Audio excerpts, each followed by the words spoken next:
পুনৰবাৰ স্বাগতম জনাইছোঁ। আমি ইতিমধ্যে শিক্ষণৰ প্ৰধান নীতিৰ আমাৰ প্ৰস্তুতি নীতিটো আমি সম্পূৰ্ণ কৰিছোঁ। এইবাৰ আমি পাৰিম ফলাফলৰ নীতি অৰ্থাৎ পৰিণামৰ নীতি। ফলাফলৰ নীতিটোত চাবা যে শিক্ষণ এই নীতিৰ দ্বাৰা আমি জানিবলৈ পাওঁ যে শিক্ষণ ফলাফলৰ ওপৰত নিৰ্ভৰ কৰে। যদি কোনো কাৰ্যৰ ফলাফল সন্তোষজনক হয় অৰ্থাৎ শিক্ষাৰ্থীক তাক পুনৰ কৰিবলৈ বেছি উৎসাহিত হৈ পৰে। মানে কি হয়, শিক্ষণৰ ফলাফলৰ ওপৰত নিৰ্ভৰ কৰে। যদি কোনো এটা কাৰ্য সন্তোষজনক হয়, যে ফলাফলটো আমাৰ সন্তোষজনক হয় বা ভাল লাগে, তেতিয়া শিক্ষাৰ্থীয়ে কি কৰে, সেই বস্তুটো আৰু কৰিবৰ কাৰণে উৎসাহ হয়। যদি ধৰা এক্সামৰ যদি আমাৰ ফলাফলটো ভাল হয়, ৰিজাল্ট ভাল হ'লে কি হয়, আমাৰ নেক্সট বাৰ আৰু এটা পঢ়িবৰ কাৰণে আমাৰ এটা ইচ্ছা হয়, হয়নে নহয়? যদি ফলাফল অসন্তোষজনক হয়, শিক্ষাৰ্থীয়ে তাক পুনৰ কৰিবলৈ বেছি উৎসাহিত নহয়। আৰু যদি ধৰা ফেইল কৰে বা তোমাৰ যি এটা কাম কৰাটো মানে সেয়া নহয়, ৰিজাল্টটো ভাল নহ'লে কি হয়, তেওঁলোকে সেইটো আৰু শিকিবৰ কাৰণে বেছি উৎসাহিত নহয়। বাদ দে, নোৱাৰিলোঁ, মিছামিছি ভাল নহ'ল, নপঢ়োঁ আৰু নিলিখোঁ আৰু নকৰোঁ আৰু তেনেকুৱা এটা ধৰণৰ অসন্তোষজনক ফলাফল হয়। বাৰম্বাৰ কেয়াৰ কৰিবলৈও নিৰুৎসাহ হয়। মানে বাৰে প্ৰতি তেওঁলোকে সেই বস্তুটো যেতিয়া এবাৰ কৰিলে ফেইল হ'ল আৰু এবাৰ কৰিলে ফেইল হ'ল, যেতিয়া সেনেকুৱা নিৰুৎসাহটো পায় নহয়, তেনেহ'লে তেওঁলোকে সেই বস্তুটো কৰিবৰ কাৰণে মানে উৎসাহিত নহয়।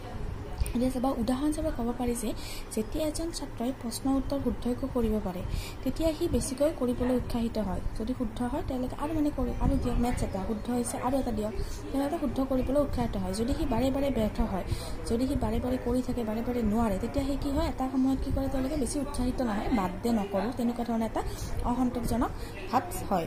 সেইবাবে এই নীতি সন্তুষ্টি আৰু অসন্তুষ্টি নীতি বুলিও ক'ব পাৰি। আহিব পাৰে এক্সামত সন্তুষ্টি আৰু অসন্তুষ্টি নীতি কাক বোলে, তেতিয়া আমি ফলাফল নীতি লিখিবলৈ বুলি ক'ব লাগিব। ইয়াক আনন্দ বা বেদনা নীতি বুলিও কোৱা হয়। এই নীতিয়ে এয়ে বুজায় যে যি বিষয়ে আনন্দ দিয়ে তাক সহজে শিকিব পাৰি আৰু যি বিষয়ে কষ্ট দিয়ে তাক আমি সহজে শিকিব নোৱাৰোঁ। এই নীতিক পুৰস্কাৰ আৰু শাস্তি সম্পৰ্কীয় নীতি বুলিও ক'ব পাৰি।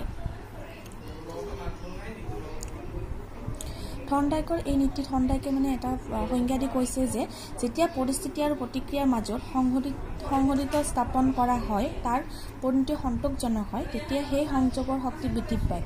যেতিয়া এই পৰিণতি অসন্তোষজনক হয়, তাৰ শক্তি কমি যায়।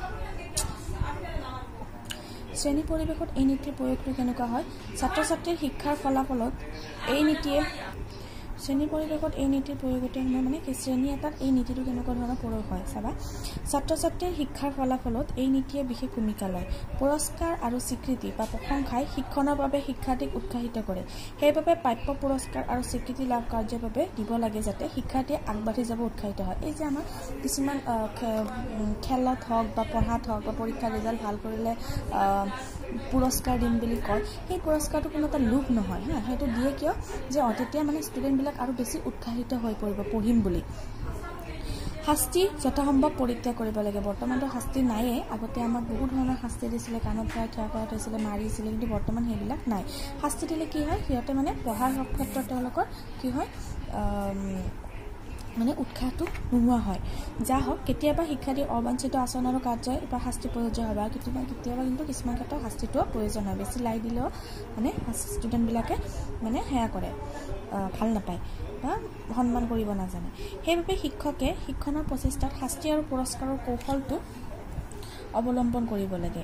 শিক্ষাৰ্থীয়ে সেইবোৰ বিষয় বা আলোচনা পচন্দ কৰে যিবোৰ সিহঁতক আনন্দ দিয়ে আৰু আগ্ৰহী কৰি তোলে।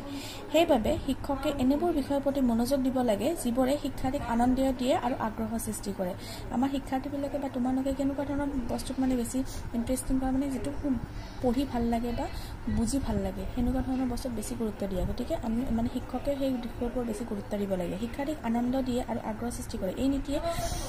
এই নীতিৰ লগত স্মৃতিও জড়িত হৈ থাকে। সাধাৰণতে নিৰানন্দ বিষয় বা কথাবোৰতকৈ আমোদজনক বিষয় বা কথাবোৰ বেছি মনত থাকে। শিক্ষকে শ্ৰেণীত সদায় আনন্দমুখী পৰিৱেশ সৃষ্টি কৰি ৰাখিবলৈ যত্ন কৰিব লাগে। তেতিয়াহে কি হয়, শিক্ষাৰ্থীসকল পঢ়িবৰ কাৰণে উৎসাহিত হ'ব।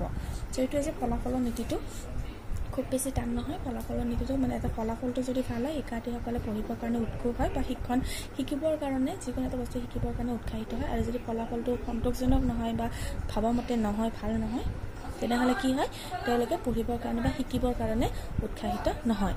এইটো পুৰস্কাৰ আৰু শাস্তি নীতি বুলি ক'ব পাৰে। পুৰস্কাৰ দিলে শিক্ষাৰ্থীসকলে পঢ়িবৰ কাৰণে বেছি উৎসাহিত হয়, শাস্তি দিলে পঢ়িবৰ কাৰণে উৎসাহিত নহয়, সেইকাৰণে এইটো পুৰস্কাৰ আৰু শাস্তি নীতি বুলি ক'ব পাৰি। এইটো হৈছে শিক্ষণৰ ছেকেণ্ড নীতিটো ফলাফলৰ নীতি। Thank U.